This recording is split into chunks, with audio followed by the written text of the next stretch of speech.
I finally got my hands on Black 3.0, the world's blackest paint. And yeah, we're gonna make some awesome art and talk about the absolutely insane story behind this paint. But first, roll that awesome intro.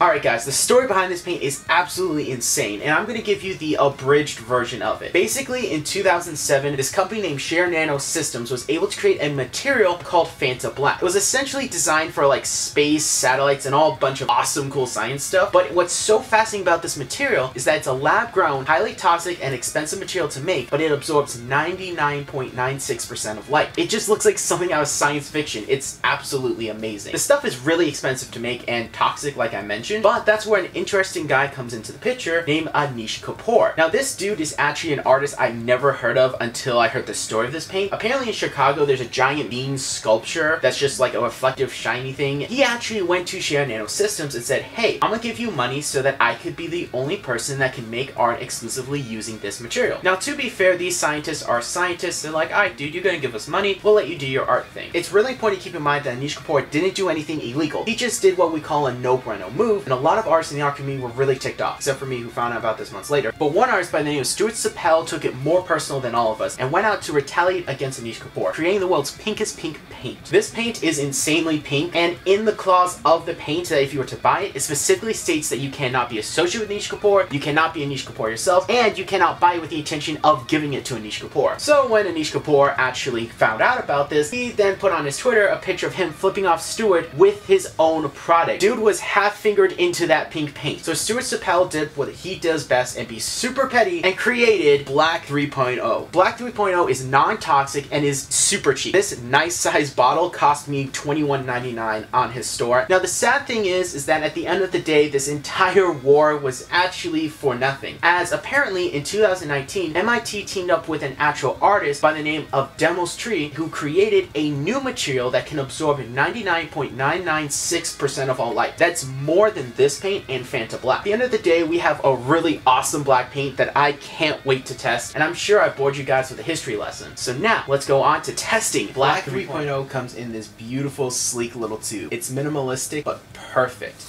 And opening reveals hair gel. Okay, I kid, but this does kind of look like hair gel. And I will admit, I'm not a fan of this magenta, but against this black background and the design of the bottle, it pops and looks beautiful. You got his name, Stuart Semple, along with do's and do nots. Like, don't put this in the microwave, don't put this on your body, don't eat or drink, shake well, and keep out of reach of kids and animals. I don't know why, but I actually find it kind of interesting how the marks that were here on the packaging are, instead of being in a dark black, are actually white. I don't know why, but I think this is actually really cool and just makes it pop more. For the nature of this product, I actually wasn't expecting it to have such a pristine and professional appearance, but man, does it have it. It looks professional, it feels professional, and has a nice high quality to it. Look at that sheen in the camera. That looks amazing. Now that we've taken a look at the very nice packaging, I want to test out the paint. Now normally this is where we bring out our Batman sketchbook, but instead we're going to do something a little different. We're actually going to test this paint on this blank canvas that I have, and I also want to compare it to some other art supplies that we have talked about or just have in general in our entire art collection. Now I only have one black paint that I'll be comparing this to, and that's this acrylic paint that I got in my local Dollar Tree. I also will be comparing it to my 3 favorite inks that we have on the channel: the Winsor Newton 951 Black Indian ink, the Daily Roni FW acrylic ink, and the Ziggs Cartoonist Black Ink 60. Alright, I've thoroughly shaken the bottle, and now I'm going to put it into my little palette. I have not opened this before, I have not tested it, so this could be my genuine first reaction to this product.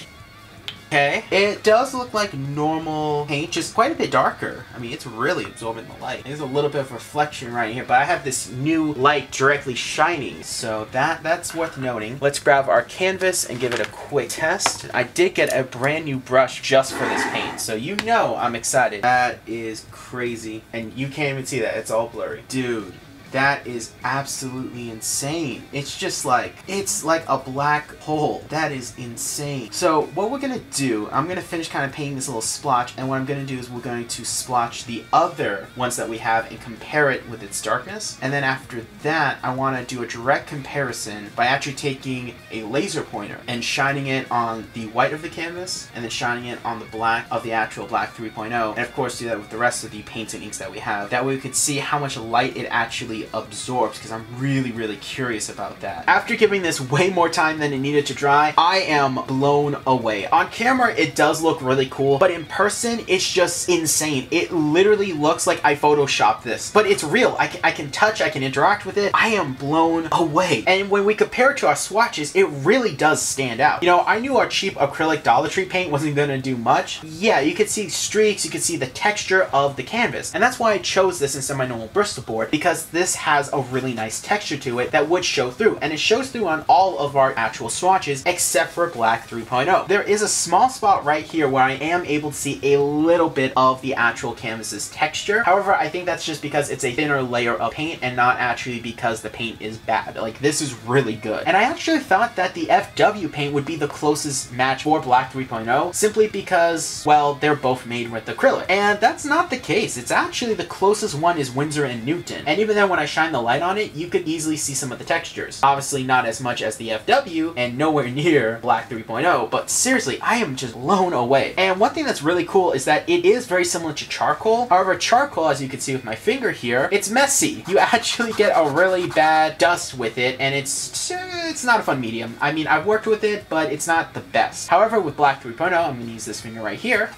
Boom! No mess at all. So you can actually work with a charcoal-like black without worrying about the mess or the damage to the piece over time. So that's super cool. Zig's cartoon did decent, Tombow, but yeah, that is just mind-blowing. And here's something kind of cool, and I did talk about the test that I want to do. Here is a laser pointer, as you can see. In fact, oh, let's fix the lighting real quick. With all my lights dim, the paints do look very similar on camera, but in person, they are still vastly different. Black 3.0 is still the darkest on this canvas. Now you can see the laser pointer. Watch this. You can see that it does dim quite a bit with FW, even with our cheap acrylic, charcoal, Tombow, Zig's cartoon, and Winsor and Newton. Now watch this.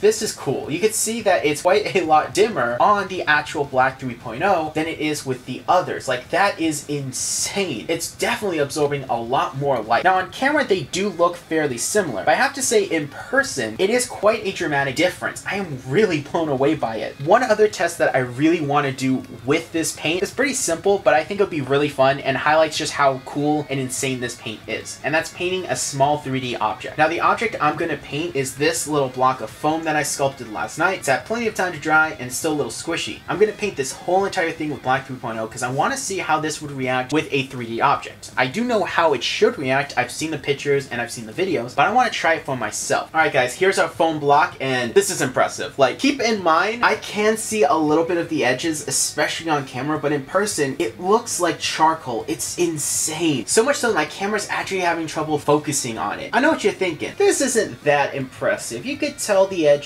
here and there. But something I do want to highlight is that this is my filming studio. So I have a lot of bright lights on this desk for filming. Now if I was to have it be at normal Lightroom level, take a look for yourself. This is the average darkness level of my room, give or take. And this thing is straight up magic. This stuff does not look real, but here it is. It is insane. This looks like Photoshop. And yes, this is that white piece of foam, as you can see. I just put 3 layers on it, just small thin layers, and man, does it look so cool. Like, in average room light level, this stuff is like magic. It's insane. I'm honestly half tempted to actually paint my phone case this color to see how that would look. I think that'd be absolutely insane. Now that we've seen how this stuff works on a 3-dimensional object, I'm really curious to do our illustration. Today's illustration is, of course, of my superhero Wrath, chilling on top of a skyscraper in his city with smoke in his wings out, because that's what I draw, superheroes. Now my approach to this piece is actually going to be quite different from how I normally draw, as I'm actually going to be playing heavily on tonal differences. Now tonal differences is basically if you have multiple shades of the same color, but since they're different shades, they do look distinct when stacked up against each other. So you can actually color a full illustration only using one color, but with the different tones, hue, and saturation, you're actually able to create distinct shapes and a full distinct illustration only using one color. A lot of movies actually use this for lighting, and how I'm actually going to achieve this tonal difference is by using my normal inks to do all the outlines of the work, but shade everything in and color it all in with the black 3.0. Here's a visual reference of what I mean. I have a playing card that actually does the same thing. As you can see, when it's turned, it looks completely black. But when the light hits it, the illustration gets shown and it reveals what the card is. And now with the lights fully on, it's obviously more noticeable. For example, you can clearly see, but it's still a little difficult to see in person, and I love how this pops. So I'm going to try and recreate something like this with the illustration. And now that I've explained exactly how I'm going to make this piece come to life, let's roll that super time lapse.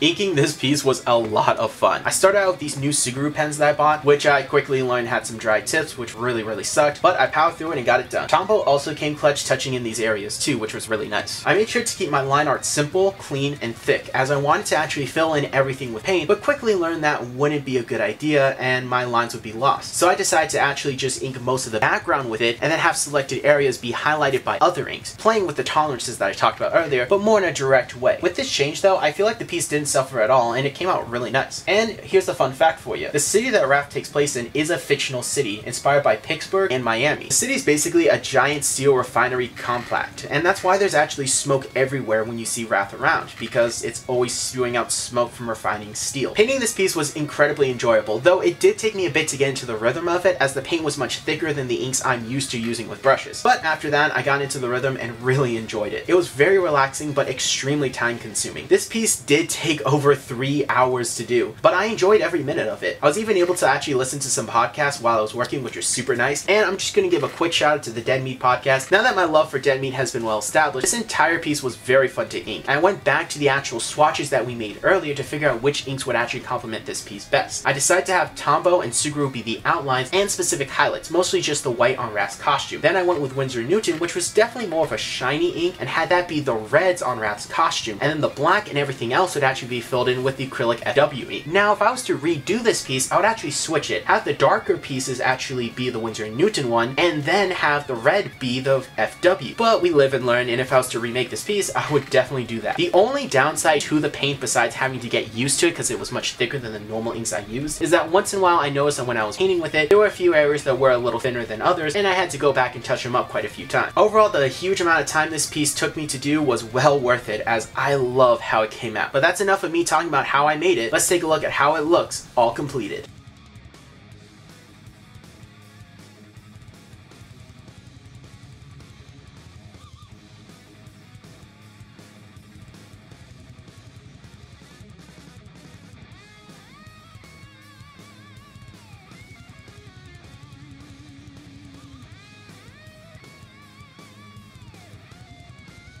And we're done, guys. I absolutely love how this piece came out. It's a little more abstract than what I normally do, and that's because I'm a little out of practice with painting, but I love the strong silhouette. I love how the light just catches it. You know, if I turn off all my lights, this piece looks almost invisible. It's so cool. Like, look at that. In person, that just looks so cool. I love how the light has to catch it for you to really get everything. This really came out amazing, and it's a very unique piece that I've done in my entire artistic career. Now, after all the fun we had testing the paint, painting objects, and doing an illustration, I had to ask myself this simple question: is this paint worth it? And I can say without a shadow of a doubt, yes, it is. This paint is downright magical and is insanely impressive. This feels like a premium product. Its presentation is that of a premium product, yet it's very affordable. $21.99, this amount of paint at this quality is a steal in my book. And how versatile it is, painting it on objects and illustrations really can take your artwork in such a unique way. I heavily recommend getting a bottle of it just to test out, because you will be shocked with what you can do with this. And I even have other ideas for illustrations where you can use this with. I'm happy to say that this is one of the few products I've reviewed on this channel that I'm personally giving a 10 out of 10 on my scale of 1 to 10. And I want to preference this that 10 is only reserved for artistic tools and paints and inks that I enjoy so much I wish to keep them permanently in my artistic toolbox and incorporate into my artwork. That's how good this paint is. Overall, I have to say directly to Stuart Simple, bro, you should be proud of this paint. It is a phenomenal product at a premium quality and affordable price that really blew me away. I love everything about this paint, and it's always time for the YouTube C.H.A.M.B.E.R. Like the video if you did, subscribe to the channel for more art-based and animation-based content, and remember, I'm J-Rod of BATTLEBrawlerproductions. I draw with power and my own soul.